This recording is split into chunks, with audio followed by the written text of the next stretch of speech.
Okay, welcome back.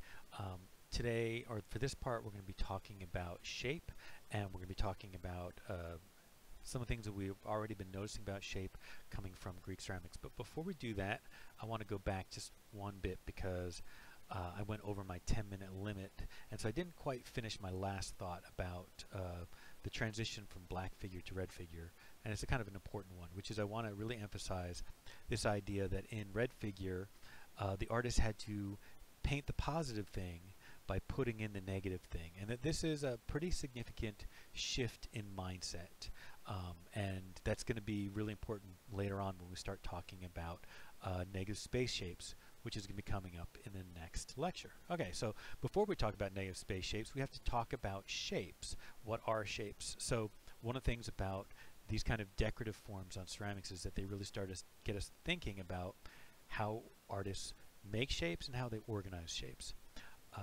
So we're going to talk about that. And like what we said about lines earlier, sometimes the thing that you think is the most important, such as like what is a shape or what are the types of shapes, is actually the least important. Like a much more important question might be how do artists create shapes, and an even more important question than that is how do artists use shapes.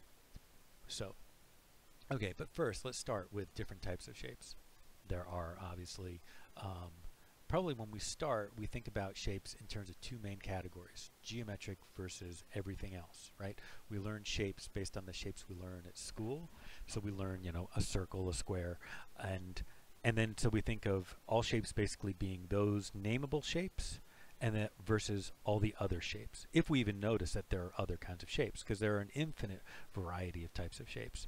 But they vary in lots of different ways, and so it's important to kind of think about that. They vary in terms of their angle, in terms of their length, in terms of how complicated they are, and so you can have shapes that are very complicated and very irregular, and shapes that are very complicated and very regular. That this is a very complicated shape, but it follows a very basic geometric form. You can have shapes that include negative space within them and shapes that do not. So there you go. Okay, but as I said, probably a more important question would be, how do you create shapes?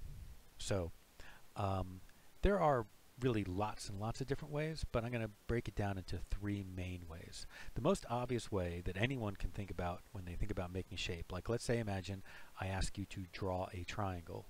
So you get out a piece of paper and you draw a triangle. And then let's look at what you just did. You almost certainly drew a triangle by getting your pencil and drawing a line going around the triangle, right? But that is only one way of creating a shape. So that way we would call delineation, drawing a line around it. It is a simple way, but it doesn't really make much of a difference because the center area here, right, is exactly the same as the area out there, right? So the triangle is really just very conceptual. It's just the boundary that's saying this is a triangle. And this painting here is pretty much the same thing. It's just doing it a little bit more fancy. A more useful way for most artists most of the time is what we might call a color fill, where for whatever reason where you make a shape by whether it's you paint the whole shape white, or you paint the whole triangle red. And so it is defined by being a shape by being different in color and in value. You could do that with cut paper. You could do it any number of ways, but it's basically the same kind of idea. And in art, this is one of the most useful ways to make shape without having to draw a line around a thing. Because if you had to draw a line around every shape that you made, it could get kind of complicated. But there is a completely other way to make shapes that sometimes people forget about, which is that you can make shapes by suggesting the shape, by not actually making the shape. Here are two examples, but there are an infinite number of ways using lines that you can make a shape by just implying it. Here we have a triangle that exists, and yet it doesn't exist. It's not really there. It exists only in our head. And the implied triangle of the stacking of balls is the same thing. Okay, so then, as I said, probably the most important question is how are shapes used? And that's a really big question, and we can only cover a few topics of it right now. To me, the most important one is what I would call meta shape. meta shape is the idea that when artists organize shapes, they are organized not only each individual small shape, like let's take this shadow shape right there on the side of that foot, but they think about each shape as part of a much larger organization of shapes. So if you look at this painting, it's a painting of people on a raft. This is the raft of the Medusa, and we'll be talking about this painting many, many times throughout this course. But for right now, we're just going to think about it in terms of how it organizes shapes. It organizes shapes in two main ways. One, all the shapes are organized into big geometries, right? Big triangles, there and there, probably the two most important, as well as some diagonals that go off from that.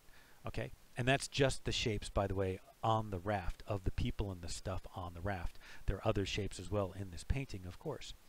But then on top of that, there is what we might call value organization or value meta shapes, which is if you squint your eyes, squint really, really hard as you're looking at this painting, you'll see that all the light shapes start to unify and kind of group together in these writhing, twisting forms that connect. Like here's an example. You see the light on his shirt and his stomach right there, and how that unifies with the light on that piece of cloth on his arm and the light going up his arm. The more you squint your eyes, the more you can see that.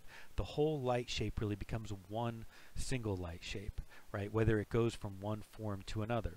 As well as the darks. Look at the way the dark across his chest and his head goes into the dark, into the figures behind him, going all the way through their heads and faces, going all the way through this figure. It all becomes into the mass, into the shadows on the sail. That all becomes one large dark shape.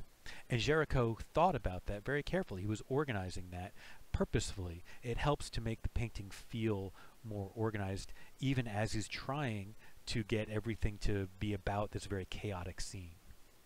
So, meta shape or shape organization, and think about value organization.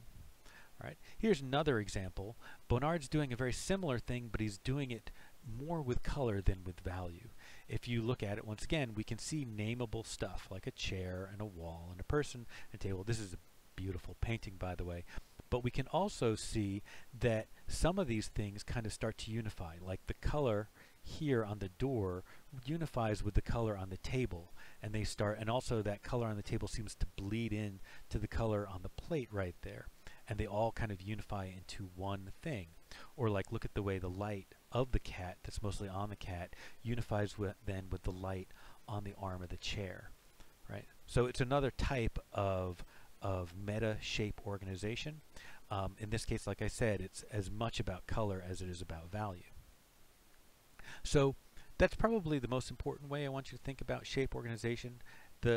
Secondarily, the thing I want you to think about when it comes to shape is that one of the biggest decisions artists have when they're thinking about using shapes is how much they're going to hide the fact that they're using shapes, or how much they're going to make that up front. So here's two examples, right? These are both works of art where it's images of people, right? People doing stuff, right? It's representational. We can see, oh, that's a guy, that's a Hercules, and he's stealing a tripod.